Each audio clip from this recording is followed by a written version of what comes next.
Un témoignage accablant pour le groupe cimentier Lafarge. Accusé d'avoir conclu des arrangements avec l'État islamique afin d'assurer la sécurité de l'une de ses cimenteries en Syrie. C'était pendant la guerre civile.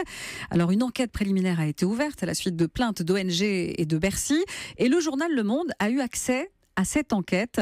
Il publie aujourd'hui, Jean-Sébastien Soldaini, l'interrogatoire d'un cadre de chez Lafarge, un cadre qui confirme qu'un accord financier a bien été passé avec les terroristes de l'État islamique. Un accord qui a été passé dans deux buts précis. Tout d'abord, c'était de laisser les ouvriers du site aller venir sans être embêtés sur leur trajet, puis permettre à l'usine de s'approvisionner avec les matières premières en provenance des territoires contrôlés par les terroristes.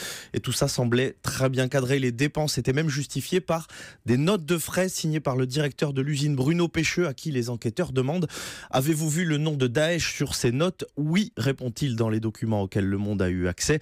Autre question posée, avez-vous une idée du montant prévu pour Daesh ? Réponse, $20 000 par mois. Cela va à l'encontre de la défense officielle de Lafarge. L'entreprise reconnaît des versements inacceptables à des groupes armés, sans admettre que le destinataire était bien l'État islamique. Pourtant, Mahmoud, un employé de l'usine, m'avait confirmé que les responsables agissaient en pleine connaissance de cause. Il avait vu ces documents estampillés Daesh donnés aux conducteurs de camions de ciment.